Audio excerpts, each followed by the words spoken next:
Thanks for clicking on my video. My name is Steven. This is my channel. Let's talk about stuff. I saw Dark Phoenix on Friday, and I have some thoughts. X-Men Dark Phoenix was just okay. It wasn't a great movie. It wasn't that much of a good movie. It was just a movie that had the X-Men in it. It was very meh. The synopsis of this film reads, Dark Phoenix is the story of one of the X-Men's most beloved characters, Jean Grey, as she evolves into the iconic Dark Phoenix. During a life-threatening rescue mission in space, Jean is hit by a cosmic force that transforms her into one of the most powerful mutants of all. Wrestling with this increasingly unstable power, as well as her own personal demons, Jean spirals out of control, tearing the X-Men family apart and threatening to destroy the very fabric of our planet. As a summer flick, I guess it kind of works. It was a fun, action-y film, but as a movie that was being called the end of an era, it doesn't work. If you watched it and you liked it, that's fine. That's great. I'm glad you enjoyed this. For me, though, it was a very 3 out of 5 star movie, and that's me being generous. The point of this video was I kind of wanted to dissect some of the problems I had with it. So this video is going to be pretty spoiler heavy. I'm going to be talking about some major key plot points in this film, talking about a lot of characters and stuff. So if you don't want to be spoiled, click away. I know no one ever clicks away whenever people are like, if you don't want to be spoiled, click away now. No one ever does that. Everyone watches, they want to be spoiled. Let's be real, you want to be spoiled. But I feel obligated to kind of warn you. So, now that you've been warned, let's get spoilery. I'm going to be breaking my discussion down into 3 or 4 main points. Alright, let's get into my first critique. And that is... my biggest complaint about the X-Men, no matter the movie, is the character development. Is it just me, or does it never seem to stick? I mean, it always feels like we start the movie here. As the movie progresses, our characters learn, our characters develop, traditional story arcing. And by the time we get to the end of the movies, the characters have gone from point A to point B. They have changed.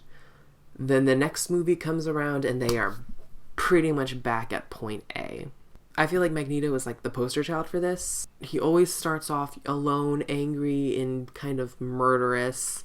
And then, he works with a team who teach him, hey, killing is bad. You shouldn't do that. And then he learns his lesson by the end, only to be off alone, kind of killy because of a thing. And it annoys me. Charles Xavier also never seems to learn from his mistakes. He's always arrogant. He's always being called out for being arrogant. He realizes he made a mistake by the end of the movie, and then by the next movie, he's back to being kind of arrogant. And where's the character development? Let's talk about this movie in particular, though. Let's just talk about what the good guys were kind of up to in this movie.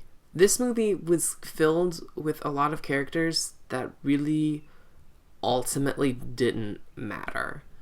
The main story focuses on Charles Xavier, Magneto, Jean Grey,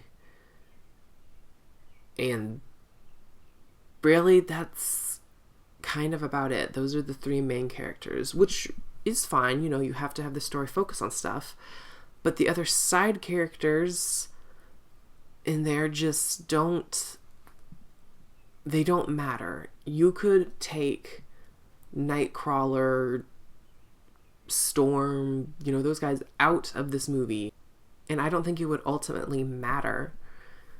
I didn't think it really mattered. They just felt like they were forced in there because they needed, more than 3 X-Men.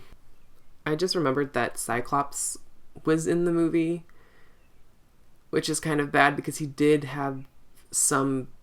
do some stuff. He was kind of the catalyst for Jean. Quicksilver was in the movie too.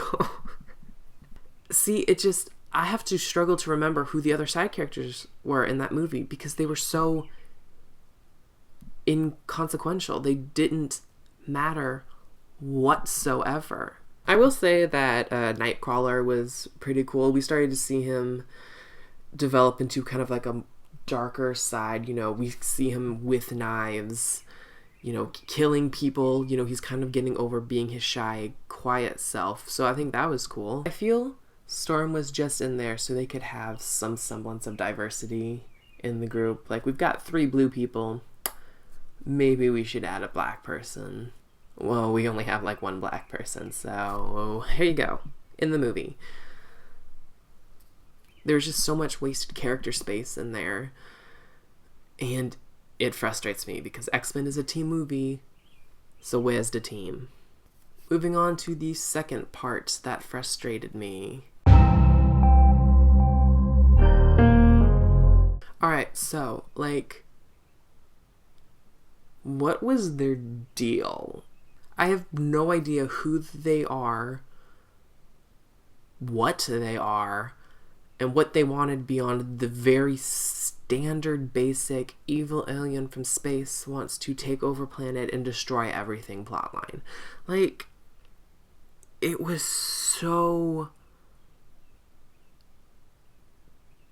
The aliens felt very 2D. There wasn't any real motivation behind the whole destruction thing. The more I think about it, the less they make sense. They don't make sense. They almost reminded me of the Skrull from Captain Marvel because they share a lot of shape-shifting similarities with them. But Captain Marvel did way better with their shape-shifting aliens than X-Men did, because in Captain Marvel, the villains actually play a role in what happens with the main character. The villains, help Captain Marvel learn more, discover who she is, discover that she's been lied to, yada, yada, yada. These guys are just bad for the sake of being bad. I'm sorry. It's 2019. We hold our evil aliens from space to a higher standard. Also, did they have powers, or did Vuk just have powers? That was very unclear. I understand that they are all super strong and have super speed and they can shapeshift. I understand that bit. Is Vuk the only one who could do the whole twisty, chesty magic thing? Because I think she's the only one who I saw with those powers. And that needed to be explained. It needed to be explained. You can't have aliens with undefined powers, because then it becomes a weird undefined threat. And I'm not entirely convinced that these aliens were necessarily a threat. Whatever powers they had needed to be addressed. Honestly, the aliens needed to be addressed. The aliens were just there, and they didn't make any sense. This movie could have worked just with Jean Grey becoming ostracized by her peers, turning evil, and then, kind of turning back to the good side and still having to sacrifice herself without the intervention of these weird aliens. In fact, I think that would have been a much more impactful storyline. Jean Grey doesn't necessarily need an alien catalyst to turn evil. But that's just me. I just had a lot of problems with the bad guys in this movie. They were a mess. It was a mess. They were a mess. Pretty basic X-Men plot. Pretty basic Jean Grey / Phoenix Force comic book plot. She gets powerful, they try to stop her, they can't. It's up to her to embrace her powers and eventually have to kind of sacrifice herself / die.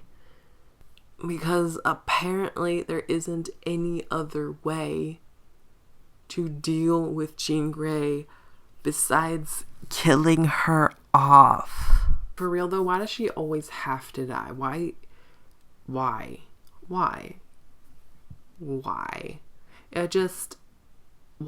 Speaking of deaths, did Mystique's death feel just kind of weird, sudden, and abrupt, and out of place? Or was it just me? Honestly, it feels like Jennifer Lawrence knew she had to be in this movie because it's an X-Men movie. They need their Xavier, Magneto, Mystique trio thing that they've been building up. But she didn't want to be there the entire time. So they're like, okay, we can give you an emotional ending. And then they kill her off, and I felt, okay then. This is a thing. The more I think about it, the more it just feels like they wanted an excuse for Magneto to go back on a killing spree because they needed him to turn dark again, resetting his character development from the previous movie, and God, we're back at that original character problem again.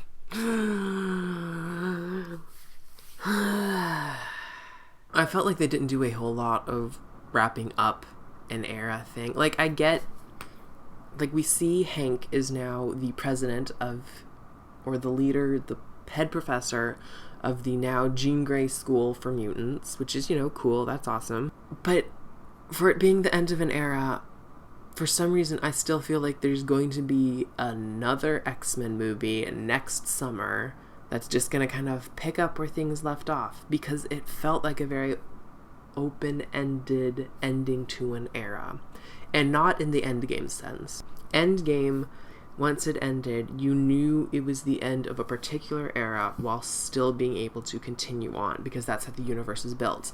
We know that Captain America, Iron Man, Black Widow, we know that those kind of core people are done with the MCU. And that movie did a really good job, or a pretty good job, depending. I really liked it. I think they did a good job of ending that era. And ultimately, this movie didn't deliver the end of an era. They delivered an X-Men movie, which is fine, but it wasn't what was promised to us. Alright, let's move on to... Look at my hands. Doing their own thing. It's like they're alive. If you're going to end an era, I feel like we need to kind of define what that era is. Because technically, Days of Future Past was the end of the original trilogy era. Days of Future Past set a new timeline for these newer movies to now go off of, which is fine. That's cool. I liked that. But that means that this new era that they were trying to close is technically only 3 movies long. Days of Future Past, Apocalypse, and now Dark Phoenix. I mean, I guess you could kind of classify First Class in there, but even that was technically supposed to be the prequel to the original trilogy. But, okay, let's be nice. Let's say that the end of the era involves First Class. That means there have been 4 movies in an era.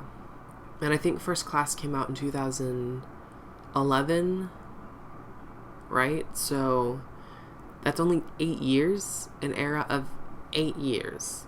Like I've said before, this movie could have worked on its own as its own X-Men movie. I think that would have been fine. It wouldn't have made it any better. It might have helped knowing that there's going to be another movie next summer that could potentially fix some of the mistakes that they made in this movie, but we know that there's not. This is apparently it.